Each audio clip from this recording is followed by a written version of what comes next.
Umuriro mwinshi watanguye kubonwa n'abanyagihugu begereye ishamba cimeza rya Ruvubu ku munsi wa gatandatu ku mugoroba. Abo banyagihugu bo mu ntara ya Cankuzo bamenyesha ko bagerageje uko bashoboye kugira bawuzimye ariko biranka. Abo banyagihugu bagatangazwa ariko nuko mu bajejwe intwaro n'igipolisi atawigeze haturukira. Umuriro watanguye ku munsi wa gatandatu duheze, twagumye tuzimya kasha bawuzimije kuwa Mungu amaze gushika kino mukiya kora parike yose yarahiye tukombera namwe hasigaye n'imisozi hanani yose yarahiye waturutse muri parike ariko nta gikoko na kimwe twabonye kiretse inguge n'inkende gusa zabashoboye kubonekana ziriko zirahunga. Hafi 80% vy'iryo shamba nivyo bivugwa ko vyoba vyaratokombeye. Ishamba cimeza rya Ruvubu ryari risanzwe ritegwa kenshi n'imiriro ya Nyakanga muci, ariko umuriro wo kuri uwa gatandatu ngo ntiwari usanzwe. Abanyagihugu bavuga ko bibutse umuriro wigeze gutera iryo shamba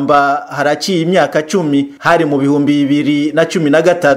Abanyagihugu begereye imisozi ihanamiye iryo shamba rya Ruvubu basaba ko umugambi wa leta wo kuzimya amashamba witwa coupe-feu mu gifaransa wosubizwaho. Ishamba cimeza rya Ruvubu rifise uburinganire bwa hegitari 50,800 rikaba risangiwe n'intara zine arizo Cankuzo, Ruyigi, Muyinga na Karuzi. Intara ya Cankuzo yakozweko n'uwo muriro ikaba ifise igice kinini c'ishamba rya Ruvubu kingana na hegitari 23,000.